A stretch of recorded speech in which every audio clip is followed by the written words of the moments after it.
Shalom saudara kekasih hati Tuhan, pada kesempatan ini saya sangat bersuka cita untuk bisa berjumpa kembali dalam pemberitaan firman dari GB Cornerstone Yogyakarta. Nah kekasih hati Tuhan, ada sebuah lagu berkata demikian, ya saya nyanyikan. Serigala ada lubangnya, burung-burung ada sayapnya, tapi Yesus tidak ada tempat untuk membaringkan kepalanya. Ketika saya ingat lagu ini saudara, tiba-tiba ada sebuah rema yang keluar dari hati saya saudara. Kemudian saya membaca, ini lagu diambil daripada Lukas ayatnya yang ke-9, 57 dan 58. Kalau pada saat sekolah minggu dulu, pengertian saya adalah bahwa Yesus tidak dikasih tempat untuk dia beristirahat. Nah, tapi mari kita lihat perikop kita, mari kita lihat nats pembuka kita dari Lukas 9 ayatnya yang ke-57 dan 58. Kita baca sama-sama. Firman Tuhan adalah mujizat Allah, firman Tuhan adalah berkat Allah. Oleh karena itu mari kita baca bersama-sama. Lukas 9 ayat 57 dan 58.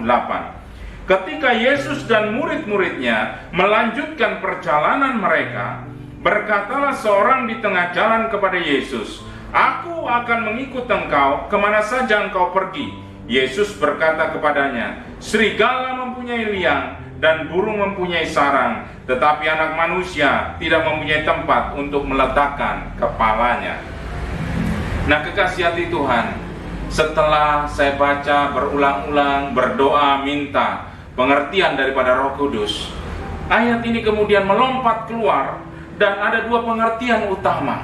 Yesus mengatakan bahwa akan ada orang-orang yang menolak dia, ya, tidak memberikan tempat buat Yesus dan murid-muridnya dan para pengikut-pengikutnya. Dan yang kedua adalah akan ada orang-orang yang mengikut dia. Jadi orang-orang yang menerima Yesus, ya. Nah Yesus itu dalam 3,5 tahun pelayanannya, waktu yang sangat singkat, dia mau menegaskan kepada murid-murid akan hal ini, ya. Makanya dia mengatakan dengan sebuah pernyataan yang sangat dalam artinya, ya. Ketika ditanya, "Yesus, aku mau mengikutmu. Yesus, aku mau pergi kemana engkau pergi." Ya, wah itu bahasa yang sangat ya saudara, bahwa mereka mau menyerahkan diri kepada Yesus. Tapi Yesus mau kasih tahu loh saudara, ya, kalau kamu mau mengikut aku, maka kamu akan harus siap untuk ditolak. Itulah, apakah saudara siap untuk ditolak sama seperti Yesus ditolak? Tidak ada tempat buat Yesus dan pengikutnya di dunia ini. Bahkan kalau dikatakan serigala atau burung-burung itu dibiarkan saja membuat sarang dan lubangnya saudara. Tapi kalau Yesus, orang-orang dunia ini akan menolaknya. Yesus sudah katakan itu lebih dahulu. Jadi kalau saudara terima penolakan, itu Yesus sudah kasih tahu loh, bahwa dunia akan menolakmu sebagaimana dunia menolak Kristus, ya. Yesus itu mengasih satu gambaran, kalau serigala dibiarkan buat sarang, burung-burung dibiarkan buat sarang, tapi kalau Yesus datang, ditolak. Yesus datang, diusir. Yesus datang, tidak dianggap. Yesus datang, tidak dihormati. Nah itulah yang mau dikatakan Tuhan Yesus. Jadi ada dua hal utama saudara mengenai menolak Yesus dan memberi tempat kepada Yesus. Apakah kita orang-orang yang termasuk yang pertama, yaitu yang menolak Yesus, atau orang-orang yang terima Yesus? Nah saudara, jangan salah motivasi untuk mengikut Yesus. Kita sering bilang bahwa kita ini mengikut Yesus, kita ini percaya kepada Yesus. Tapi apa buktinya saudara, ya? Sekarang saya mau tanya kepada engkau saudara, dimanapun saudara berada, kalau kita bilang bahwa kita adalah pengikut Kristus, apakah saudara siap untuk terima penolakan? Ataukah saudara memiliki motivasi-motivasi yang lain? Karena banyak hamba-hamba Tuhan saudara, atau orang-orang yang melayani, sekarang tujuannya ketika melayani, wah nanti kalau jadi orang-orang yang melayani akan menjadi terhormat, akan makan di restoran-restoran mahal karena akan didekati dengan pengusaha-pengusaha, akan tidur di hotel-hotel yang mewah, dan akan terima persembahan yang begitu besarnya. Nah, apakah motivasi kita seperti itu? Makanya pandemi ini meluruskan kembali visi Allah atas gerejanya. Ada orang-orang yang membangun gereja dengan megahnya. Membangun gereja dengan megah tidak masalah, tapi motivasinya ketika, wah, gerejaku itu paling megah loh, gedungnya saja habis 100 miliar. Nah, berarti gedung-gedung gereja yang di desa-desa atau di pelosok-pelosok yang hanya dari kayu itu tidak mulia. Ataukah demikian, saudara? Nah, makanya hari ini saudara akan lihat gereja-gereja yang begitu megahnya, saudara, kosong semuanya, saudara. Ya, itu ingin menunjukkan bahwa mari kita kembali kepada visi Allah. Bapak Ibu Saudara kekasih hati Tuhan, ya, ketika orang menerima atau menolak Yesus, itu adalah keputusan, ya, keputusan kita. Kalau tadi dikatakan, saudara, ya, Lukas 6 ayat 46, kita belum baca, saudara, mari kita baca dulu. Lukas 6 ayat 46. Mengapa kamu berseru-seru kepadaku, Tuhan, Tuhan, padahal kamu tidak melakukan apa yang aku katakan? Oleh karena itu, kalau kita menerima Yesus, berarti kita melakukan apa yang Dia katakan. Jangan ada dua kakimu, satu sebelah ke dunia, satu kepada Yesus. Tidak boleh, saudara. Ya, Tuhan menuntut kita all out sepenuhnya. Kalau kamu mengatakan kamu menerima Kristus, kamu berseru-seru memanggil nama Yesus, nama Yesus, nama Yesus, maka kita harus melakukan apa yang Dia katakan. Dan kita harus dengar-dengaran, seperti pelajaran kita minggu kemarin. Kita dengar-dengaran, kita tunduk kepada Yesus. Nah, kekasih hati Tuhan, orang yang menerima Yesus adalah orang yang melakukan apa yang Dia katakan. Nah, jadi tidak boleh dua kaki, saudara, ya. Dunia mau, Yesus juga mau, ya. Itu salah besar, saudara, ya. Tidak boleh dicampur adukan, saudara. Yesus harus menjadi prioritas. Kekasih hati Tuhan, bagian pertama, orang-orang yang menolak Yesus, ya, itu dianggap seperti mereka lebih memberi tempat kepada serigala dan burung-burung. Mereka lebih memberi tempat buat dunia dalam kehidupan mereka. Nah, apa ciri-cirinya, saudara? Ya, catat ini baik-baik, saudara, ya. Apakah kita termasuk di dalamnya? Nah, bahaya kalau kita termasuk di dalamnya, saudara. Berarti kita hanya lip sync, mengaku saya percaya Yesus, tapi sebenarnya yang terjadi adalah yang pertama, saudara, ciri-cirinya orang yang menolak Yesus, yang dia tidak sadari bahwa dia merasa dirinya baik. Perbuatan baiknya itu seolah-olah bisa menyelamatkan dan membuat hidupnya menerima kerajaan Allah. Ya, perbuatan baik itu adalah konsekuensi, saudara, dari ketika kita menerima Yesus. Bukan ketika kita berbuat baik maka kita selamat, bukan, saudara, ya. Jadi merasa dirinya baik dan tidak perlu Yesus. Kan persembahan saya sudah bermiliar-miliar, atau saya sudah melayani di gereja, atau saya sudah berbuat baik ini itu, menolong ini, menolong itu. Seolah-olah engkau tukarkan surga dengan perbuatan baikmu. Engkau tukarkan keselamatan dengan perbuatan baikmu. Tidak ada perbuatan baik yang bisa menyelamatkan. Ketika orang merasa dirinya baik, tidak perlu Yesus. Mereka tidak menyadari bahwa orang-orang ini adalah orang-orang berdosa. Semua manusia telah kehilangan kemuliaan Allah. Oleh karena itu, saudara yang merasa baik, saudara yang sudah merasa berjasa kepada Yesus, saya mau katakan, banyak orang merasa berjasa kepada surga karena mereka berbuat baik. Dan seolah-olah ketika mereka sudah berbuat baik, mereka berhak terima surga. Saya mau katakan, tidak ada. hal sedemikian, saudara. Dikatakan, akulah jalan kebenaran dan hidup. Tidak ada seorang yang datang kepada Bapa tanpa melalui aku. Jangan saudara berharap ketika saudara tidak memberi tempat kepada Yesus, ketika saudara tidak memberi hatimu kepada Yesus, maka saudara tidak akan pernah bisa berdiri di hadapan Allah, saudara. Ya.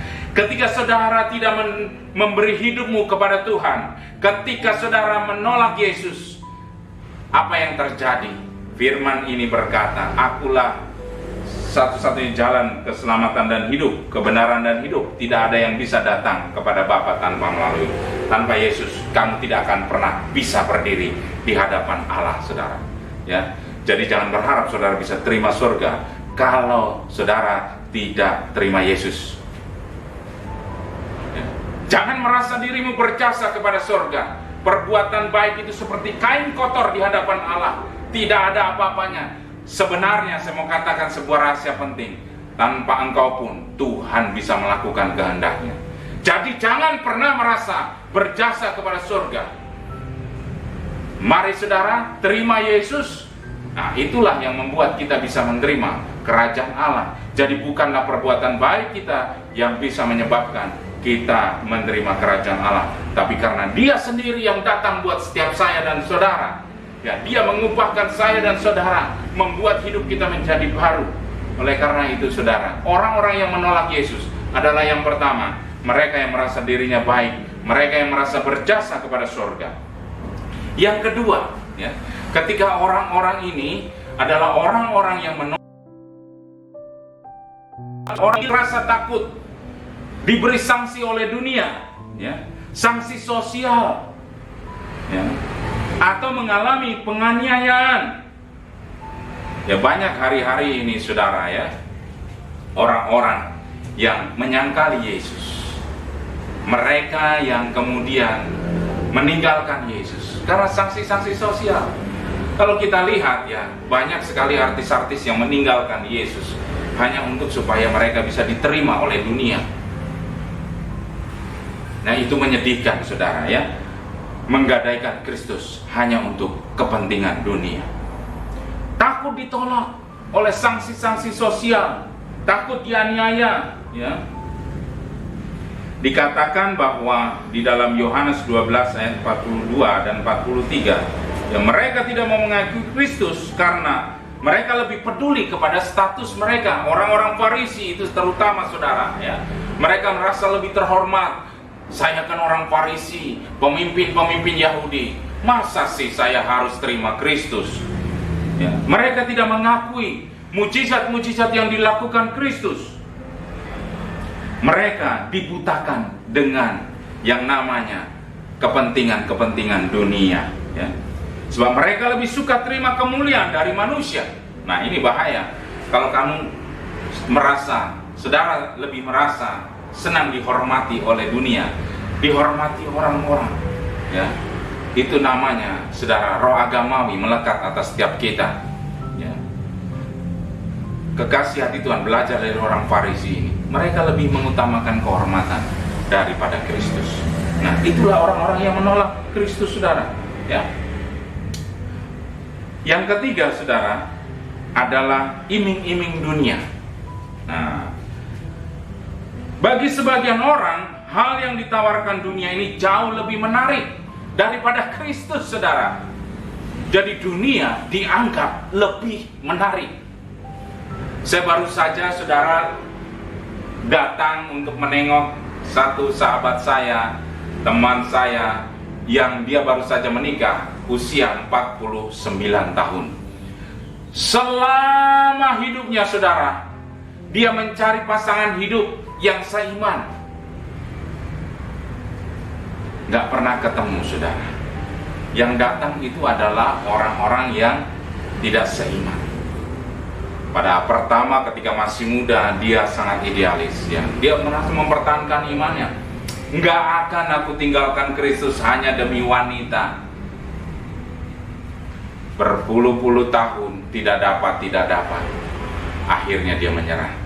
Dan kemarin baru saja meninggalkan Kristus untuk menikah dengan wanita. yang menjadi istrinya hari ini. Nah, kekasih hati Tuhan, iming-iming dunia ini bisa membuat kita melepaskan Kristus, menolak Kristus. Nah, kekasih hati Tuhan, kalau saudara lihat di Matius 19 ayat 16 sampai 23, saudara, ketika ada seorang anak muda datang kepada Kristus, Tuhan, perbuatan baik apa yang harus aku lakukan supaya menerima Engkau, ikut Engkau, gitu ya. Anak muda ini mau ikut Yesus. Dia tanya, perbuatan baik apa supaya aku bisa ikut Yesus? Yesus jawab, kamu lakukan ini, jangan berzina, jangan mencuri, hormati ayah ibumu seperti yang ditulis dalam firman Tuhan. Anak muda ini jawab, semua sudah lakukan. Yesus tahu apa yang ada di dalam hatinya. Kemudian dia berkata demikian, untuk tambah supaya lebih sempurna, jualah seluruh harta bendamu, bagikan kepada orang miskin. Kemudian hati anak muda ini mengkeret, saudara. Apa yang terjadi?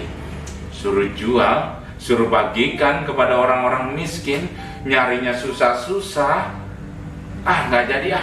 Akhirnya dia pergi meninggalkan Yesus dengan lemah lunglai, saudara. Nah, sering kita juga demikian, saudara. Kita kalah sama dunia. Iming-iming dunia lebih menggiurkan, karena dunia lebih menawarkan sesuatu yang mudah. Dunia menawarkan sesuatu yang menyenangkan menurut dunia, saudara, ya. Tapi sebenarnya ujung-ujungnya membawa maut. Nah, oleh karena itu, saudara, belajar dari Rasul Paulus, saudara, dikatakan demikian di dalam 2 Korintus 4 ayat 16 sampai 17. 2 Korintus 4 ayat 16 sampai 17 dikatakan demikian, saudara. Sebab itu kami tidak tawar hati, tetapi meskipun manusia lahiriah kami semakin merosot, namun manusia batiniah kami diperbarui dari sehari ke sehari.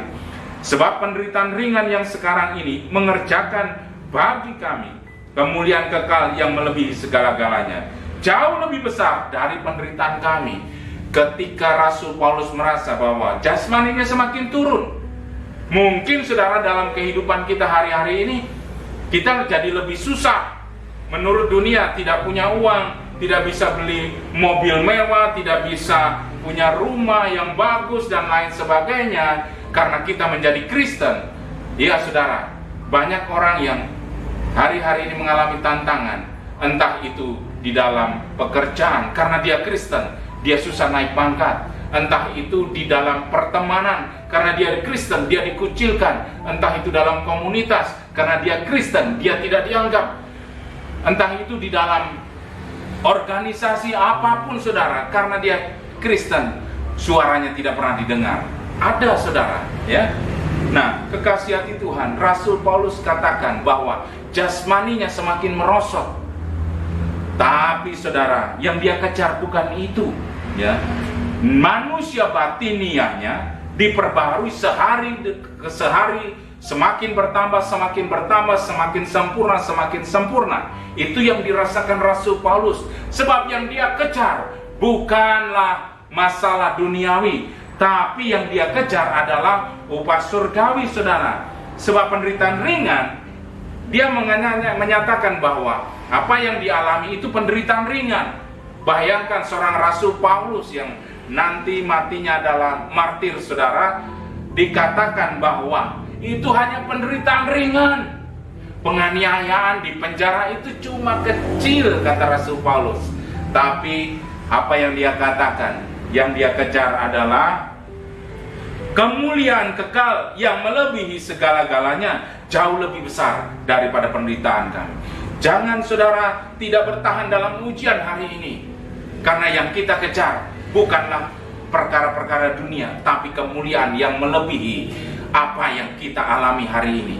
Saudara akan terima kemuliaan yang begitu besar, ya, yang kekal, yang itu nilainya luar biasa, tidak bisa dibandingkan dengan penderitaanmu hari ini. Oleh karena itu, saudara yang hari-hari ini menderita, ketika saudara mempertahankan imanmu, ketika saudara tidak menolak Kristus, maka berbahagia, saudara. Saudara akan terima upah kekekalan yang sangat-sangat luar biasa. Nah, yang keempat, saudara, banyak orang yang menolak Roh Kudus untuk melakukan, ya, Roh Kudus menarik kita untuk membawa kita kepada Kristus. Nah, jadi ketika Roh Kudus berkata kepada hati kecil kita, bertobatlah, kembalilah kepada Kristus, terimalah Kristus, maka Dia akan mengubahkan hidupmu. Kita menolaknya, saudara. Kita merejectnya, saudara. Nah, banyak orang yang sudah terima panggilan kudus Allah melalui kuasa Roh Kudus di dalam hati orang ini, saudara. Mereka menolaknya, tidak memberi tempat, saudara. Sehingga mereka menolak Yesus yang memiliki anugerah luar biasa, yang mau menyelamatkan saya dan saudara. Saya bersyukur, saudara, ketika Roh Kudus membangkitkan saya, membangun semangat pertobatan, membangun semangat untuk meraih keselamatan di dalam Kristus, merasakan anugerahnya, sehingga sampai hari ini saya sedemikian, saudara, ya, diselamatkan dari dosa-dosa, diselamatkan dari kehancuran, diselamatkan dari setiap maut, saudara. Nah, oleh karena itu, saudara, jangan tolak panggilan kudus, jangan tolak panggilan ilahi. Kalau saudara hari ini merasa ada kuasa di dalam hatimu yang membuat, menarik engkau untuk datang kepada Kristus, jangan tunggu waktu lama-lama lagi, saudara. Datang kepada Kristus, biar Dia yang merubah hidupmu, biar Dia yang membuat hidupmu hari ini terus akan naik dan bukan turun. Itu janjinya kepada setiap kita yang terima Kristus. Dia akan ubahkan kita, hiduplah serupa seperti Kristus, dan kita diberi kemampuan oleh kuat kuasa Roh Kudus untuk serupa seperti Kristus. Nah, kekasih hati Tuhan, itulah, saudara, ya, orang-orang yang menolak Kristus adalah orang-orang yang merasa dirinya baik, tidak perlu Yesus.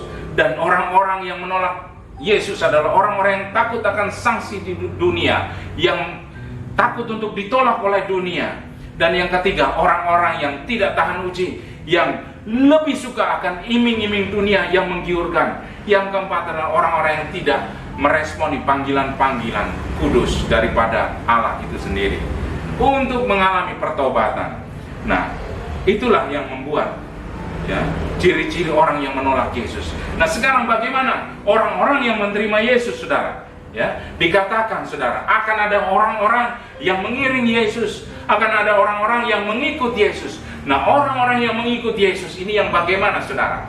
Ya, yang pertama, saudara, orang-orang yang menerima Yesus adalah orang-orang yang sanggup terima konsekuensi. Ya, kita baca dulu ayatnya, saudara. Lukas 5 ayat 11. Lukas 5 ayatnya yang 11 berkata demikian. Ini saya bacakan ayat-ayat bagaimana kalau kamu mau mengikut Yesus, apa yang harus kamu lakukan, ya. Lukas 5 ayat 11, dan sesudah mereka menghela perahu-perahunya ke darat, mereka pun meninggalkan segala sesuatu lalu mengikut Yesus. Catat baik-baik. Mereka meninggalkan segala sesuatu dan mengikut Yesus. Dan kemudian ayat berikutnya, saudara, Lukas 5 ayat 28, dikatakan begini, maka berdirilah Lewi dan meninggalkan segala sesuatu lalu mengikut Dia. Nah, kekasih hati Tuhan, jadi orang-orang yang mau mengikut Yesus harus meninggalkan segala sesuatu. Lupa, berarti saya nggak boleh punya istri, nggak boleh punya mobil, nggak boleh punya motor, nggak boleh punya rumah, harus saya tinggalkan semua. Nah, saudara, artinya begini, saudara, prioritaskan Allah sebagai yang terutama. Prioritaskan Yesus di atas rumahmu, di atas keluargamu, di atas pekerjaanmu, di atas apa, saudara, kepentingan-kepentingan sosial yang lain, saudara. Saya mau katakan demikian, saudara. Saya kalau buat janji, saudara, ya, misalnya di hari Minggu itu sudah jadwal kita ibadah, ya berarti kalau nanti mau janjian, jangan mau, saudara, jam 9 atau jam 10, karena itu waktu-waktunya ibadah di tempat ini. Tapi biarkan itu nanti setelah ibadah, jam 1 kek, jam 2 kek, setelah itu, saudara. Nah, itu artinya kita memprioritaskan Allah. Orang-orang yang mau menerima Kristus, ya, dia sanggup terima konsekuensi meskipun misalnya saudara, ya kesempatan itu hilang saudara, ya, tidak apa-apa. Jangan saudara salahkan ini karena ke gereja saya jadi nggak dapat untung, ya. Harusnya saya bisa jualan misalnya saudara. Pagi hari itu waktunya, itu untungnya bisa banyak atau konsumennya akan banyak membludak, gitu ya. Tapi kita harus ke gereja, tapi kita harus beribadah.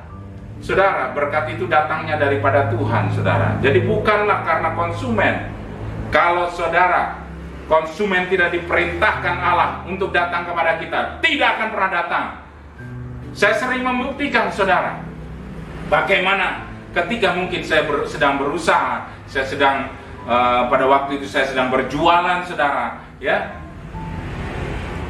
Kalau Tuhan tidak mengizinkan, maka tidak akan pernah ada yang namanya konsumen datang. Tapi saudara, ketika kita melakukan, ketika kita dekat sama Tuhan, tanpa kita promosi sekalipun, ya, tanpa saya promosi produk-produk saya pada waktu itu, Tuhan kirimkan pembeli. Entah itu melalui teman, entah melalui apa. Karena apa? Tuhan yang menggerakkan orang datang kepada kita. Jadi, saudara punya satu prinsip, berkat itu dari Tuhan, ya. Kalau saudara memprioritaskan Tuhan, maka Tuhan pasti memikirkan kita. Nah, yang pertama tadi apa, saudara? Sanggup terima konsekuensinya. Kamu akan ditolak, kamu akan mengalami banyak-banyak kesulitan, ya. Dikatakan bahwa ayat yang sebab anak manusia tidak mempunyai tempat untuk meletakkan kepalanya, itu artinya akan ada banyak penolakan-penolakan yang terjadi bagi pengikut Kristus, ya. Akan ada banyak penolakan yang dialami oleh kita, orang-orang Kristen. Itu biasa, wajar, karena Kristen. Kita kemudian tidak diizinkan. Ada loh saudara, terima kontrakan, gitu ya, khusus agama ini, saudara, misalnya, ya. Ya kita nggak bisa dalam kontrak itu, karena kita orang Kristen, gitu ya. Nah, itu penolakan-penolakan, contoh yang kecil, saudara, ya. Nah, kekasih hati Tuhan, tidak ada yang namanya sukarelawan di dalam Kristen, di dalam Kristus, saudara. Ini saya mau tegaskan sekali lagi, ya. Di dalam Kristus tidak ada sukarelawan. Kenapa? Karena kalau sukarelawan, itu kalau dia suka, dia mau datang kepada Kristus. Kalau dia sedang tidak suka, dia tinggalkan Kristus. Kalau hati lagi banyak uang, kalau kita hidup lagi banyak uang, kita rajin ke gereja. Tapi kalau nggak punya uang, saudara, kita tinggalkan gereja. Nggak usah ke gereja lah, ngapain sih? Hidupku sama aja, nggak diberkati. Misalnya demikian, saudara, ya. Artinya bahwa Kristen sukarelawan itu artinya Kristen suka-suka. Kalau lagi mood, oke, dia dekat Tuhan. Tapi kalau lagi nggak mood, dia tinggalkan Tuhan. Jadi tidak ada Kristen sukarelawan. Kalau dia terima berkat, dia dekat Tuhan. Kalau dia tidak terima berkat, dia tinggalkan Tuhan. Oleh karena itu, saudara, ya, kekristenan yang sesungguhnya, orang-orang yang terima Kristus, orang-orang yang menerima Yesus di dalam hatinya, dia sanggup menerima segala keadaan apapun. Ya, Habakuk meskipun buah anggur tidak berbuah dan lain sebagainya, tapi dia tetap bersuka cita. Nah, itu yang dimaksud sebagai pengikut Kristus, ya. Apapun keadaannya, tetap engkau mempersilahkan Yesus masuk di dalam hatimu, ya. Meskipun konsekuensinya berat, ya. Meskipun hidup kita tidak sesuai harapan, itu konsekuensinya, saudara, ya. Jadi bukan keadaan yang menentukan kita ikut Kristus atau tidak, tapi iman kita, keputusan kita. Mengikut Yesus, keputusanku. Mengikut Yesus, keputusanku. Mengikut Yesus, keputusanku. Nah, lagu itu berkata mengikut Yesus keputusan kita, bukan karena keadaan. Kalau keadaan baik kita ikut Yesus, kalau keadaan buruk kita tinggalkan Yesus. Jadi mengikut Yesus adalah keputusan kita pribadi. kekasih hati Tuhan. Yang kedua, saudara, kita lihat yang kedua. Bagaimana orang yang menerima Yesus? Ya. Orang yang menerima Yesus tidak terikat dunia. Dikatakan di dalam Lukas 9 tadi bahwa ada 3 orang datang, saudara. Ya, yang pertama adalah menanyakan, kita mau pergi kemana ini? Nah, yang kedua, saudara, ada orang berkata, Tuhan, aku mau mengikut Engkau, tapi biarkan aku menguburkan dulu orang tuaku. Ya. Nah, jadi yang kedua, saudara, ada tradisi-tradisi dunia yang mengikat saya dan saudara. Apakah saudara mau meninggalkan itu untuk mengikut Yesus? Jadi mengikut Yesus butuh yang namanya kesungguhan hati, butuh namanya all out. Ya. Dia tidak memikirkan. Ada yang kemudian pamit, Tuhan, izinkan aku untuk pamit dulu sama orang tuaku ya, itu baru aku mengikut Engkau. Nah, itu artinya, saudara, tidak memprioritaskan. Nah, di dalam nas bacaan ini, saudara, itu artinya bahwa kita menjadikan Yesus nomor 2. Kita masih terikat akan hal-hal perkara duniawi.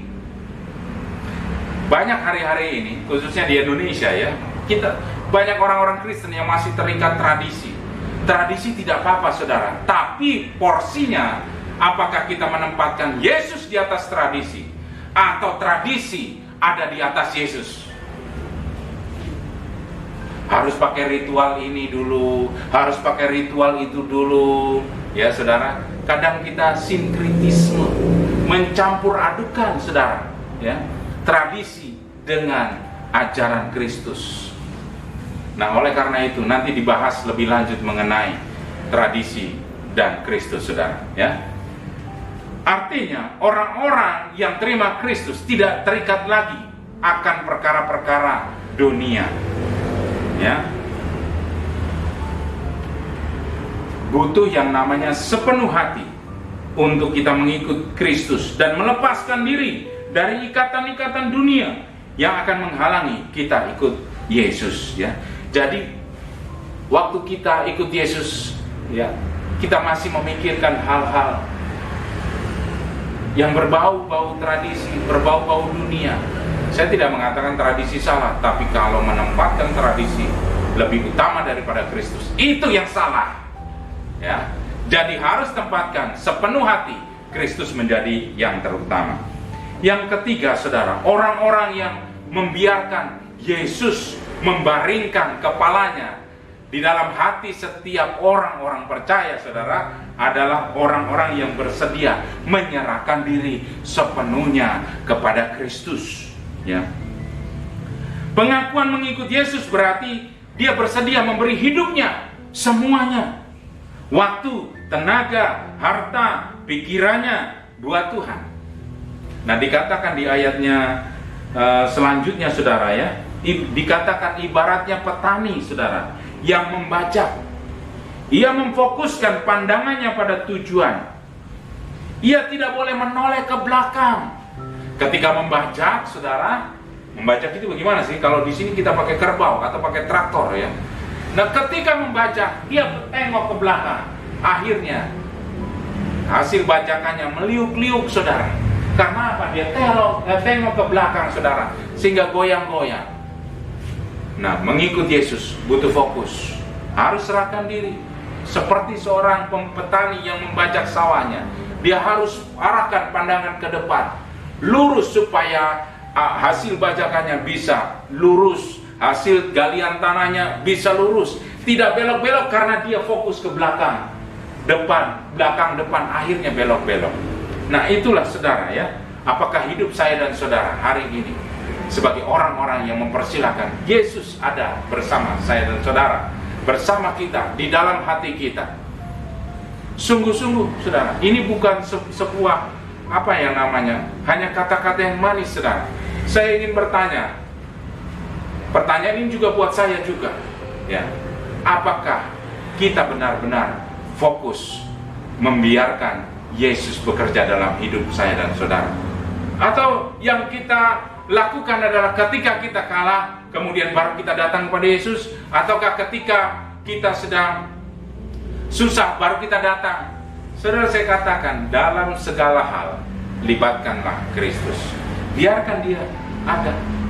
Kalau saudara pengen senang-senang, saudara keluarkan dulu Yesus, baru saudara bersenang-senang. Kalau saudara sudah susah, baru Tuhan tolong aku, Yesus tolong aku. Nah, itu saudara, ya. Apakah benar-benar kamu mempersilahkan Kristus hadir di dalam hidupmu? Kita adalah orang-orang yang terima Kristus. Jadi kita harus sanggup terima konsekuensi, baik kesulitan, baik hambatan yang akan kita terima sebagai orang percaya. Yang kedua adalah kita tidak terikat lagi akan dunia. Kita tidak terikat lagi akan kesenangan-kesenangan dunia. Kita menempatkan mereka di nomor 2, 3, 4 setelah Kristus, saudara, ya. Jadi Kristus menjadi fokus utama kita, dan kita bisa menyediakan hidup kita sepenuhnya kepada Kristus. Nah, itulah saudara. Saya tutup, saudara, ya. Ingat sekali lagi, kita bukanlah sukarelawan. Kita adalah pengikut Kristus. Pengikut Kristus artinya adalah memberikan pengabdian sepenuhnya, memberikan hidup kita sepenuhnya, mempersilahkan dia bekerja dalam kehidupan saya, saudara, ya. Dalam segala hal libatkanlah Kristus, maka hidupmu akan memperoleh kemenangan demi kemenangan, ya. Jangan jadikan dunia menjadi standar tujuanmu. Jadikan Sion, Bukit Sion, di mana Yesus memerintah, itu menjadi tujuan utama kita. Ultimate goal kita. Kita mau menuju ke sana. Bukan hanya surga, tapi kita rindu, kita memerintah bersama Kristus di Bukit Sion. Mengikut Yesus separuh-separuh ibarat seorang yang sedang menarik bajak di ladang. Sebentar-sebentar tengok, lihat sana, lihat sini, akhirnya tidak terjadi sesuatu yang baik, saudara, ya. Oleh karena itu Tuhan mau kehidupanmu baik, maka kamu harus tunduk dan fokus kepada Kristus. Kekasih hati Tuhan, jadikan Kristus sebagai prioritas utama, ya. Jadikan dia sebagai yang terutama dan pertama, maka hidupmu akan berubah. Jangan khawatir akan keadaan kehidupanmu di dunia ini. Percaya bahwa Tuhan mengarahkan kita kepada yang baik. Kita percaya bahwa keluarga kita akan dilindungi, keluarga kita dipelihara, kehidupan, pekerjaan apapun pasti dipelihara Tuhan. Percaya, berkat itu datangnya daripada Tuhan. Ketika kita fokus kepada Dia, maka Dia memberkati saya dan saudara. Kita dapat mempercayakan hidup kita kepada Dia, dan Ia ingin menggunakan kita sebagai alatnya. Salam kemenangan, salam revival, fire, fire, fire. Tuhan Yesus memberkati.